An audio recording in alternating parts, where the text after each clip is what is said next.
live from the National News Studio, Sri Lanka. A pleasant evening and a very warm welcome to the National News on Rupavahini Channel I. I'm Dulanjali Ananda. Joining me is Lakshmi Abeykoon, and these are the top stories which have made headlines for tonight. Results of the GCE Ordinary Level Examination released. A proposal has been made to revise electricity bill in January and July each year. The Special Audit Report on the Central Cultural Fund inquired by the COPE Committee. The first stock of sour bananas will be exported tomorrow. The government pays attention to solve fisheries issues. Ukraine's energy crisis becomes acute. Now for those and other stories in detail, on your top story. Results of the GCE Ordinary Level Examination have been released.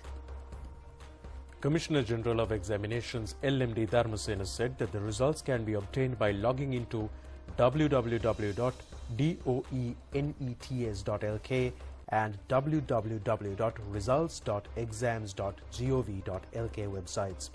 Facilities have been provided to get a printout of the result sheets by using the password and the username used to send applications.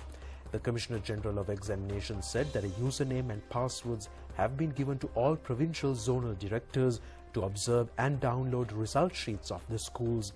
Arrangements have been made to send printed result sheets of the school candidates to the principals and result sheets of the private candidates to them after re-evaluation of the results. Applications can be made from the 28th to get examination certificates for local and foreign use online. The Commissioner General of Examinations said that calling for applications for recorrections will be informed later. Inquiries about the results can be made over the telephone numbers 1911 011 2785 922 and 011 2784 537. Now, the Special Audit Report about the activities of Central Cultural Fund was examined by the COPE Committee yesterday. Lengthy discussions took place on the 209th meeting of the Administrative Council of the Fund. Parliamentarian Professor Ranjit Bandara said that the Central Cultural Fund has ignored Parliament after 2017. Annual reports have not been submitted after 2017 financial statement. Statements on financial audit have not been presented after 2017. The Auditor General has also ignored the Central Cultural Fund. 368 persons have been given 3 million rupees each.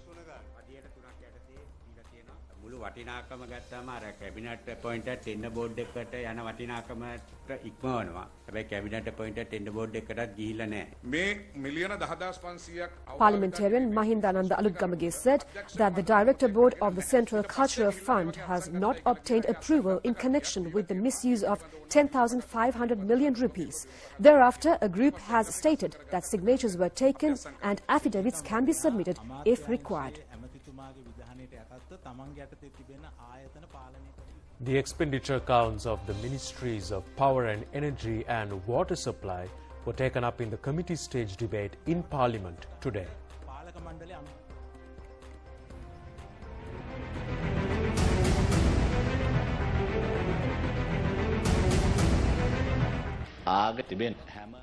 Parliamentarian Rauf Hakim said that a major controversy has occurred due to the revised electricity bill of religious places. Although there are many religious places that cannot afford the bill, there can be certain places which can afford it. It has become a major problem to religious places in remote areas. A long time and a huge expenditure has to be spent to provide renewable energy system. Minister Kanchana Wijesekara said that the revised electricity bill has affected everyone, not only the religious places. The electricity bill was revised after 2013 and the minister cannot increase or decrease it as he wishes. Public Utilities Commission is the main regulatory institute on the electricity sector. The public has doubts about the duties of the Commission. Since the amendment to the electricity bill, which has to be done each 6 months, has not been done, as a result, the people have been burdened heavily by the amendment in August. There would not have been such a burden if it was done correctly. It has been forecast that there will not be rains as this year in next year. The Electricity Board has estimated a unit cost of 56 rupees and 90 cents to provide electricity all 24 hours. According to the present method, only 29 rupees can be charged and there is a gap of 27 rupees and 10 cents. The operating expenditure is 899 billion rupees, but only 400 billion rupees is received. The Electricity Board has incurred a loss of 423 billion rupees. Therefore, another revision has to be done. The Ministry of Public Administration, Home Affairs and Local Government Administration says that it expects to make a huge change from rural levels next year by creating rural economic revival and food security. The ministry said necessary plans have been presented by the budget. 90,273.19 million rupees have been allocated for the ministry by the budget 2023 presented in Parliament by the President in his capacity as the Finance Minister.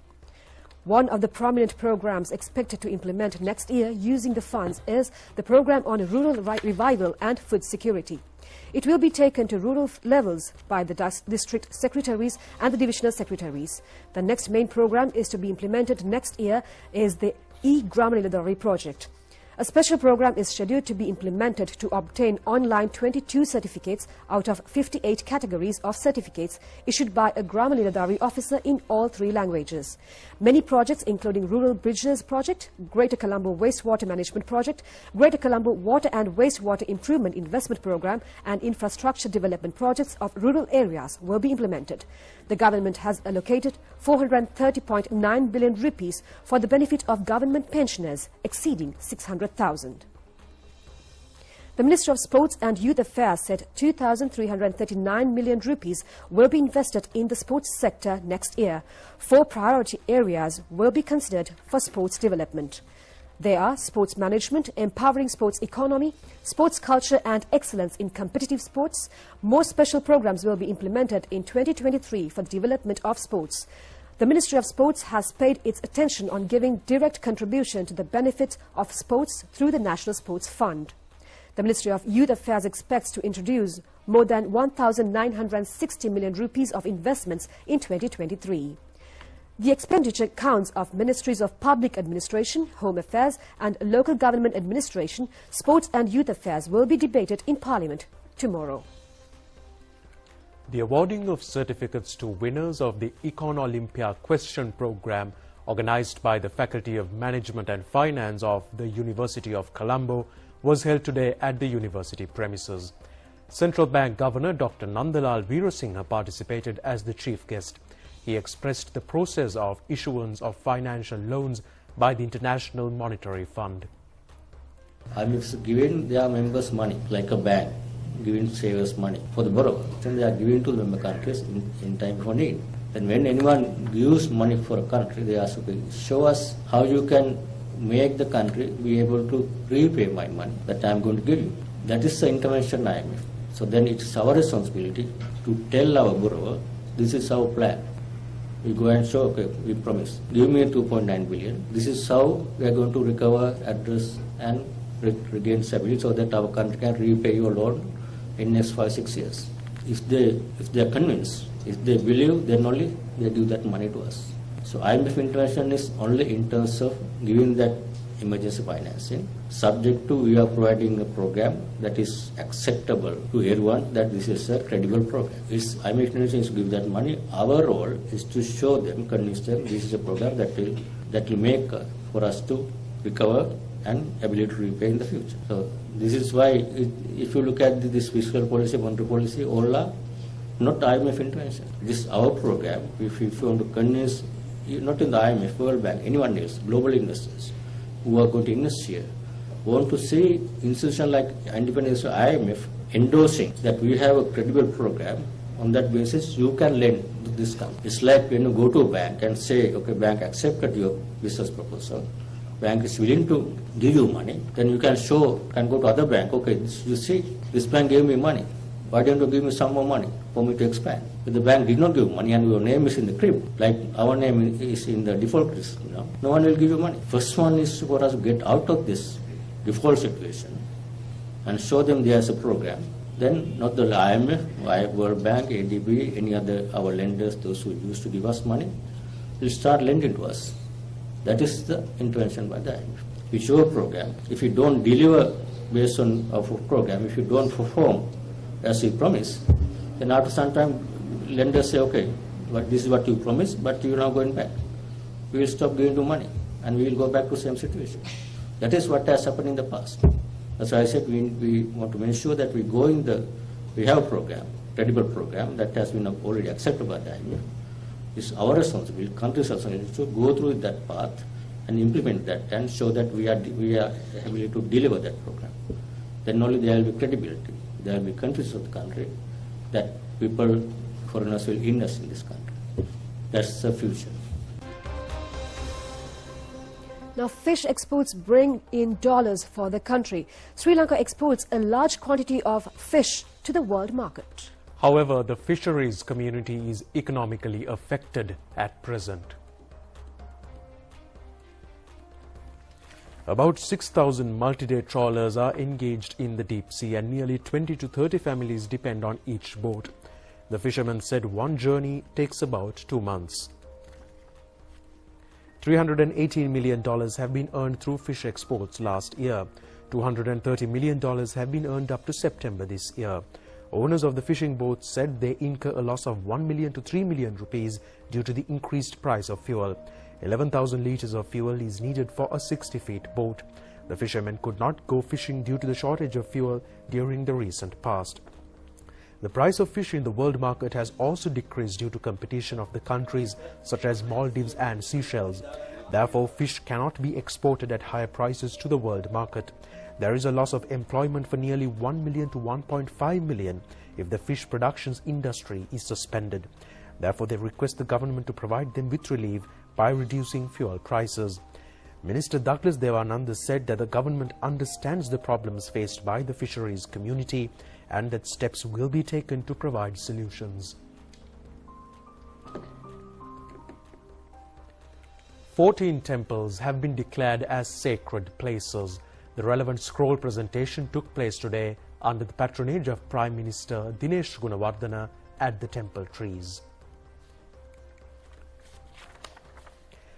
Ratnapura Kuragala Raja Mahaviharaya, Kurunagala Nikasala Nura Raja Mahaviharaya, Maddepola Raja Mahaviharaya, Bingiriya Devagiri Raja Mahaviharaya, Kotahena Paramananda Historic Temple, Kagalla Mampita Gallena Raja Mahaviharaya, Ampara Magul Mahaviharaya, Piangala Raja Mahaviharaya, Matara Kolavenigama Raja Mahaviharaya, Trincomalee Ethanagi Kanda Purana Raja Mahaviharaya, Bambargala Forest Hermitage, Sankamale Raja Mahaviharaya and Trincomalee Nagalina Raja Mahaviharaya have been declared as sacred places. Prime Minister Dinesh Gunawardena said that all steps will be taken to protect Buddhism. The program will be taken forward by getting the views of chief Buddhist prelates and with the support of archaeological and other departments.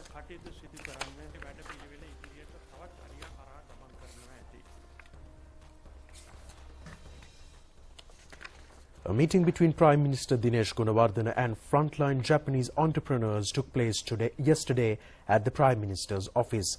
Discussions took place on new investments that can be made in Sri Lanka. The Prime Minister thanked Japan for the support given and invited them to invest in agriculture, fisheries and motor spare parts industries in Sri Lanka. A book written in Japanese language about late President J.R. Jayawardena was presented to the Prime Minister. Now, for the first time, Sri Lanka will commence exporting sour bananas tomorrow. A stock of bananas weighing 12,500 kilograms is scheduled to be sent to the Dubai market. The bananas are being obtained from Rajangane Sour Banana Estate. It is being implemented under the Agriculture Modernization Project of the Agriculture Ministry. Under the first phase, cultivations have been done on 200 acres of land. It is expected to increase it to 600 acres by 2024. The Agriculture Ministry believes an annual income of 5 million rupees can be obtained by an acre. Many modern methodologies are being used for cultivations. The Agriculture Modernization Project provides financial advisory services and training. Agriculture expert Bandara Jayampatham said that international standard technology was used for banana cultivations targeting the foreign market. 50 employees are working at processing centres implemented under foreign consultancy services. The processing is taking place with health protection measures. The Agriculture Ministry believes $80,000 can be earned monthly by banana exports. Former President Chandrika Bandaranaike Kumartunga says that the vote should only be given to persons who can build the country and thereafter hand over the country to them. She has emphasized building the country should be given priority than oneself. Mrs. Chandrika Bandaranaike Kumartunga mentioned this while attending a certificate award ceremony, Venesakata Magak, which was held at the BMICH yesterday. The PAFREL organization conducted training programs for 1 year with the aim of making positive change in the political culture, increasing women in politics and increasing women's representation in parliament, provincial councils and local government institutions. The certificates were awarded to the women leaders who completed the training. A group of people, including political party leaders, participated in the occasion. Now, Sri Lankan Airlines CEO Richard Natwell, speaking to the media yesterday, said that Sri Lankan Airlines could contribute in boosting the tourism industry to alleviate food poverty in Sri Lanka. 4.5 million tourists over the last sort of 3, 4, 5 years, and the tourism minister is talking about a longer term goal of 4.5 million. Obviously it was the problem of COVID, but then over the last 6 months it's been much more about what's happened in the country and the foreign coverage, which vastly overrepresented the problems of the country, or in terms of not necessarily for Sri Lankans but what it meant for tourists coming here. And we all know that, you know, with Sri Lankan hospitality, any tourist that has been here in the last 6 months has been looked after absolutely the same way that they have always been looked after. However, that isn't necessarily the perception in the wider world. And as Sri Lankan Airlines, you know, we carry perhaps 60% of the tourists come to the country. We also have 37 sales offices around the world, and we are the first point of contact with many of those tour operators and travel agents sell to the country. And what has really become clear over the last sort of 5 or 6 months is that the challenge is not so much in selling Sri Lanka as a destination in terms of what you can see here, you know, the beaches, the rainforest, the culture, the history, the hospitality, the food. It's been that the concern has been from the foreign press and after the travel advisories that, you know, perhaps it's not safe. So we had a look, and what we said is that rather than spending dollars that the country doesn't have in going out and visiting other countries to try and promote the country, really what we need to do is we need to bring the key sellers of the country actually into Sri Lanka itself to show them that nothing has changed and the country is absolutely safe, ready, and it's time for tourism to come back. So what we have just done is we have just brought in 170 of the key travel agents and the people who historically have sold Sri Lanka from around the world. This is the biggest event of its kind that has ever been hosted in Sri Lanka, and we were only able to do it with the help of travel partners, the hotel groups, so many. They have all come and they have contributed. I mean, we must have had over 1,000 rooms that have been provided by the hoteliers. And so the whole of the private tourism world has come together in Sri Lanka and delivered this event. So it was actually really successful. So what has happened is we brought all of these agents here. They've all gone back. None of them has seen a fuel queue. They now understand that Sri Lankan food is still there. The challenge is food poverty for Sri Lankans, which tourism can help by bringing dollars. It's not lack of food. And they've understood that. They've also all been hosted and seen things that they've not seen. You know, usually these guys, they come to Colombo, they do a couple of meetings, they go out. We now have tour operators who not just want to sell Sri Lanka, they want to bring their own families. So it was really successful in that part. But that was just one part of it. Then the next bit of it was, once you've got 170 tour operators here, we want to make sure that we have them connected with the inbound operators. So we had a tour mart, a travel mart on the Saturday morning, and I think we had over 500 meetings planned and a whole load more unplanned that took place. So we put all of those inbound operators in line with the guys that provide the tours internally. Police took steps this morning to prevent a group of protesters who tried to enter Gurumadura headquarters in Colombo. The protesters tried to enter the premises based on the issues related to the attire of teachers.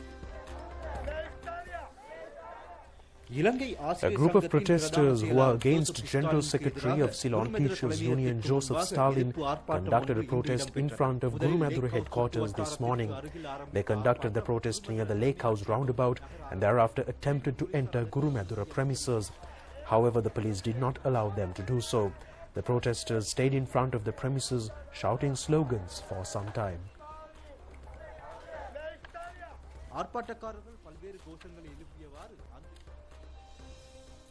Now, environment and animal organizations say that a speedy scientific solution is needed about the animals which damage cultivations. They expressed these views during a discussion with Minister Mahinda Amaravira yesterday.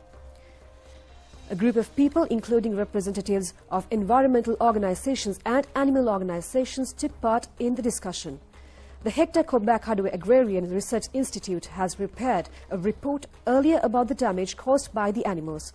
The minister said a solution will be given following discussions on the measures to be taken about the damages caused by the animals by studying the reports for another 2 months. The highest damage has been caused in Hambantota and Coconut Triangle areas. Now, the commemorative speech in connection with the 55th commemoration of D.A. Rajapaksa took place at the new Town Hall, Colombo, yesterday under the patronage of President Ranil Wickremesinghe. Anunayaka of the Sri Lanka Ramanya Mahanikaya, Venerable Nadagamu Vijay Maitri Thera, chaired the ceremony organised by Rajapaksa Memorial Educational, Cultural and Social Service Foundation. Speaker Mahinda Abeykoon garlanded the statue of D.A. Rajapaksa. The book containing the commemorative speech was presented to the President. The commemorative speech was delivered by Professor Samitha Hettige of Malaysia's Kuala Lumpur University. The Mahasangha, led by Chief Prelate of Narahimpita Abhayarama Venerable Muruttettuwe Ananda Thera, Prime Minister Dinesh Gunawardena, former President Mahinda Rajapaksa, diplomats and a group of people were present on the occasion.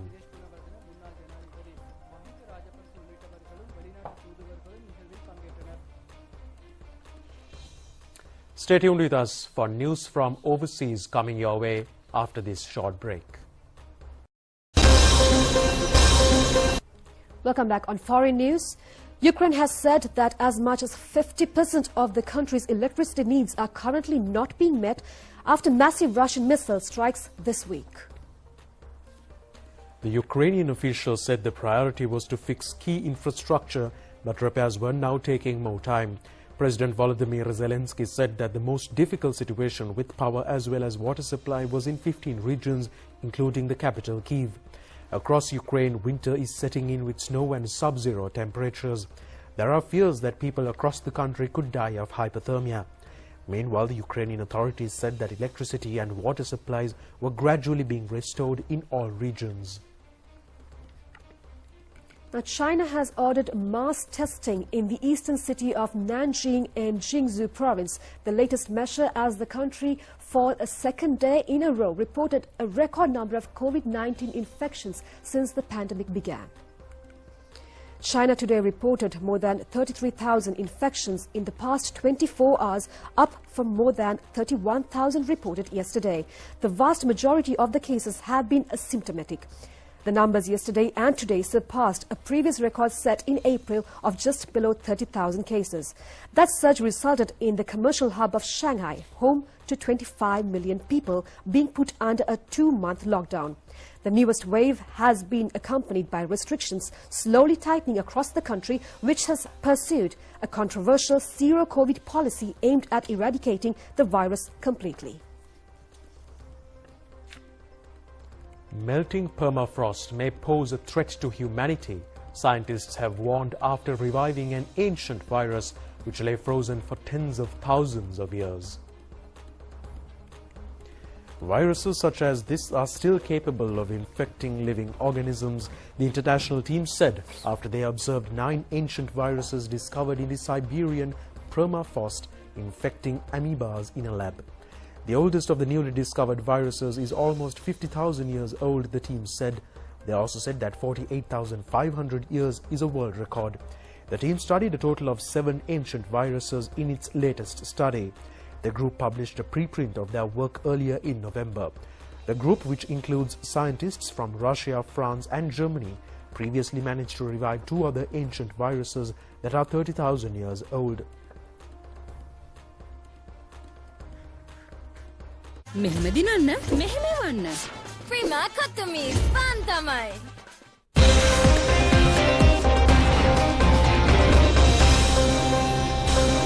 On your sports update, it's cricket and the first match, the one-day international cricket match of the three-day series between Sri Lanka and Afghanistan is currently being played at the Pallekele International Cricket Stadium. Batting first, Afghanistan scored 294 for 8 wickets in the 50 overs. Afghanistan maintained a partnership of 84 runs for the first wicket. Opening batsman Ibrahim Zadran scored 106. Wanindu Hasranga took 2 wickets. Sri Lanka is currently chasing a target of 285 runs for the victory.